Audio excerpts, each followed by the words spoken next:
Play ball! Play ball with Babe Ruth! Play ball with the Navy! The United States Navy brings you the adventures of Babe Ruth. And here to tell you about the immortal Babe is the man who knew him so well, his pal, the popular sports reporter, Steve Martin.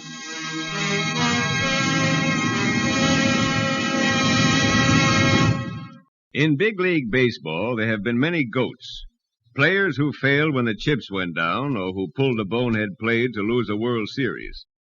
But before I tell you tonight's story, I have a message for you. You may remember that on this program I've occasionally talked about the future of young men. I have because I've been through the mill myself and know the great importance of deciding right at the beginning of your career exactly where you're going. When you're dreaming of your future, picture yourself streaking across the sky in a sleek jet fighter, of making your first landing on a carrier deck. And when you walk down the street of your own hometown, you're wearing those coveted Navy wings of gold, a full-fledged naval aviator. If you qualify as a naval aviation cadet, training, adventure, and travel await you. And there's more than that, Steve. After you've spent 2 years on active duty with the fleet, you may be selected for a lifetime career as a naval officer with all the privileges of regular Navy life. Well, sure, Jack, and as an officer, you have the highest social and professional standing. Free medical care for yourself and family, and numerous other advantages. I don't know how much more a fella can want. That's certainly my feeling, Steve. And if you fellows want to fly with the fleet and wear Navy wings of gold, write to NAVCAD. That's NAVCAD, NAVCAD, Washington 25, D.C. And now back to Steve Martin and the adventures of Babe Ruth. It was late in July, and the Yankees, riddled by infield injuries, were in a bad way. I was having dinner in the hotel dining room with manager Huggins and the Babe. When is this new shortstop? No, the kid who's been burning up the bushes. When's he going to join us, Hug? Well, he's doing here tonight, Babe, but I'm worried. I understand he's a bit eccentric. The screwball, you mean, Hug? Yeah, I guess so, Steve. That might mean trouble. I don't care how big a screwball he is. If he's a hard-hitting shortstop, he's what the doctor ordered. Hey, what's going on? What's happening? Hey, Steve, Hug, look. There's a goat loose in here. A what? A goat? Great big billy goat, see? Holy smokes! Get him, man. He's coming right for us. I'll stop him. No, Babe, you'll get I've hurt. got to stop him before he kills somebody. Babe made a flying tackle, caught the goat by the horns, and went down with him. I grabbed the animal's legs and was hanging on for dear life when a skinny, sunburned guy came rushing in with a broken clothesline. We had Mr. Goat wrapped up when Henri, the head waiter, arrived. Monsieur Huggins, this is outrage. Behold my dining room. She is wrecked. Don't blame me, Henri. It isn't my goat. But it is the goat of this man, this assassin with a rope. He say he is one of your best bowlers. He is not. Sure I am, Mr. Huggins. I'm Barney Jones, your new shortstop. From Sioux Falls, you know. What? Did you bring this goat in here? Naturally, I couldn't come here without Sweet William. You hear, Monsieur Huggins? He admits it. I'm sorry about this little trouble, but Sweet William saw the bass drum on the bandstand. Whenever he sees a bass drum, he charges it. Well, you can charge right back to Sioux Falls with him. This is a big league ball club, not a zoo.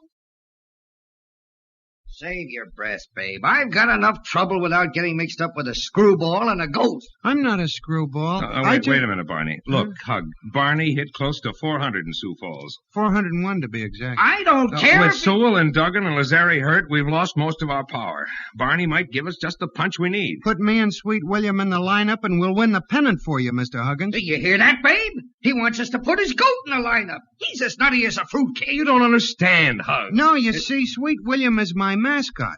Since my sister gave him to me 2 months ago, no pitcher's been able to get me out. I never hit over 250 before, but now I'm hitting over 400. It's because of Sweet William.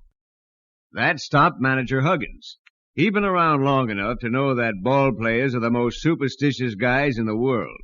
And when he understood that Barney's goat didn't have to be on the field during the games, but could stay in the clubhouse, he gave in. But Babe had to agree to room with Barney and Sweet William. No other player would. Well, the next afternoon, Barney was nothing short of terrific. He banged out 4 straight hits, 2 of them doubles with the bases loaded, and the Yanks won their first game in a week.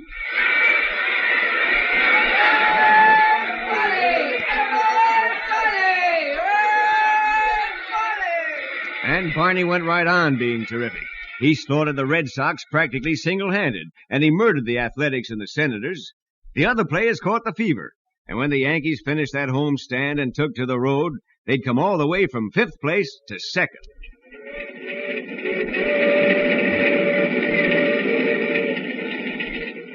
Well, Hug, what do you think about Barney and Sweet William now? Oh, it's too good to last, babe. Something's bound to happen. All that's going to happen is we're going to win the pennant again. How about that? I'm not so sure, babe.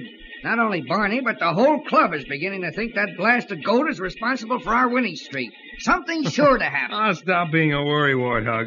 Look, if I can stand it with Sweet William keeping me awake all night, you can too. Especially when it's winning a flag for you.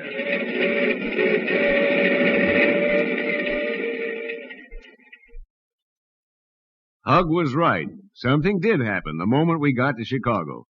We came out of the LaSalle Street station to get into taxicabs, and there was a parade going by on Jackson Boulevard.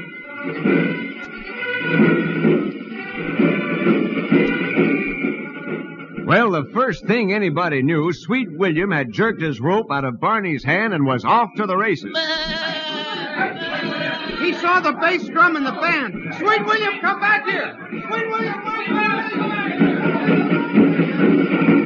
All the ball players, even Huggins, dropped their suitcases and charged after that crazy goat. Sweet William made straight for the bass drum in the band, put down his head, and rammed through it. Came out on the other side and kept going with us after him. Well, the last we saw of him, he was headed south down an alley.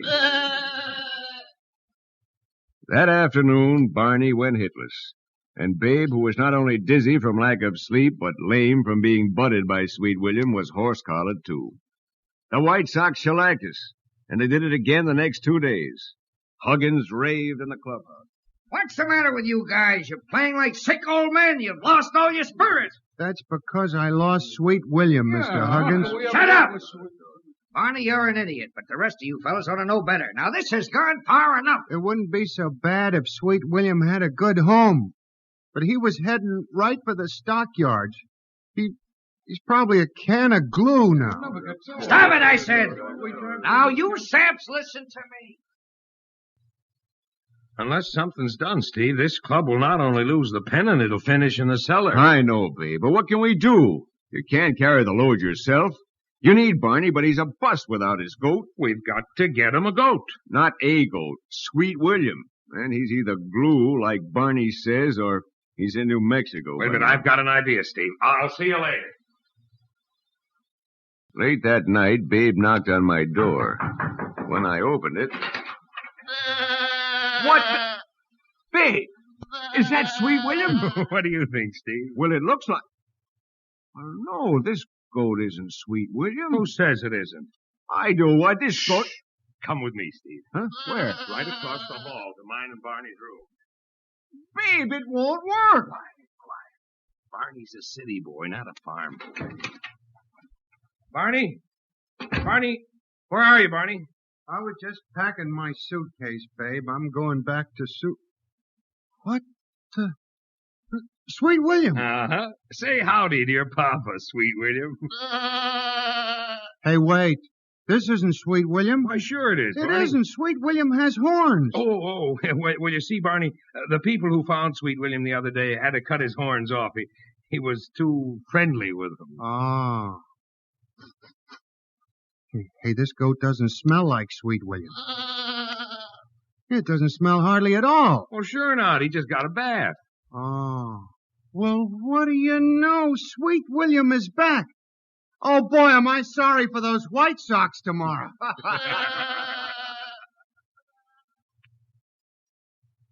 I was sorry for the White Sox the next day, too, when Babe and Barney, who hit like madmen again, got through with them. And I was sorry for St. Louis and then for Detroit, when Babe and Barney waded through both those towns for a clean sweep of 8 games. We went into Cleveland and took 2 games and were tied for first place. Oh, you sweet William, huh, Steve? We're living on borrowed time, babe. Barney may be a city boy who doesn't know anything about goats, but he's going to find out. Oh, forget it. We've got nothing to worry about. But that was one time the big fella was wrong, because he'd overlooked a little lady called Mother Nature. There was a doubleheader the next day, and when I went to the clubhouse with the Yankees after the first game, the trainer and clubhouse man were running around like crazy. And there were 3 goats there. The phony Sweet William had given birth to 2 kids. You fooled me, babe. It wasn't Sweet William after all. You lied to me. Now, wait, Barney. I did it for your good, too. It's all over. The charm is broken. Now I'll just be a Bush League ball player again. Now, no, you won't. Listen, Oh, Barney. it's no use. It's all over, I tell you. I can't hit a balloon without Sweet. Barney, come back here. Well, there goes our pennant, babe. We're finished. Maybe not, Hug. Oh, Barney, I want you to listen to me a moment. I forgive you, babe. Oh, never mind that. You're going back on the field No, and... babe, I'm through. I'm just a punk busher without Sweet William. Oh, yeah? Look, you dummy. These last 2 weeks, while you were pounding the cover off the ball, you thought it was because Sweet William was in your corner. Well, yeah. But Sweet William wasn't in your corner. You were doing it by your own self. Catch on? Well, you mean... I mean you're a terrific ball player in your own right, Barney. The goat happened to be around when you hit your stride, so you figured he was the reason. But now you found out that wasn't so. You don't need any superstitious mumbo-jumbo to help you knock the ball out of the lot. All you need is a bat. Well, yeah. You're right, babe. It wasn't Sweet William. I am a big leaguer in my own right. Sure you are, kid. Well, what do you know? Babe, you're wonderful. Well, what are you guys standing around for? We got another game to win today. You, Barney, get out on the field now. Yes, Come on. sir, Hug. And I'm the boy to win it for you. Come on, gang, let's go. And I gotta hand it to you, babe. I didn't know you were such a good psychologist. Hey, don't give me any of those $5 words, Steve. I did it strictly from desperation. You mean you need that World Series sugar? I mean I needed sleep. Oh. Did you ever try sleeping with a goat chewing your toes all night, huh?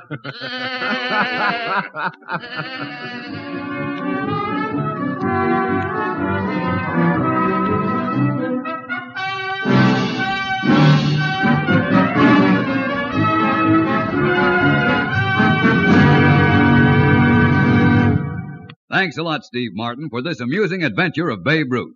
And you fellows who may have been dreaming of a career in aviation, think of naval aviation. In a recent survey, 95% of businessmen queried stated that the ability to fly an airplane would be a definite advantage to a young man seeking a job. That statement fits right into the Naval Aviation Cadet Program. To college men who can meet the high physical standards, the Naval Aviation Cadet Program offers an unbeatable chance to learn to fly. First, you spend about 2 years in flight training at the Navy's colorful Annapolis of the Air at Pensacola, Florida. Upon completion of that training, you're commissioned a naval officer, awarded your Navy Wings of Gold, and assigned to 2 years on active flight duty. Later, your Navy flying experience, the best in the world, will be valuable in civilian life.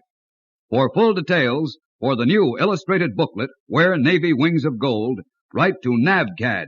That's NAVCAD, NAVCAD, Washington 25, D.C. And if you're interested, as most young fellows are, in the Navy's great sports program, stop in at your local Navy recruiting office and ask for your free copy of the colorful and interesting booklet, Play Ball Around the World. What's on deck for next week, Steve Martin? Well, Jack, next week I've got an exciting story of the time that the big fella and Eddie the bad boy tangled with a Chicago gangster. Brother, that was something. Sounds terrific, Steve, and we'll all be listening. The Adventures of Babe Ruth is written by Ben Freeman, produced by Woody Close, directed by Ronald Dawson, and presented by the United States Navy.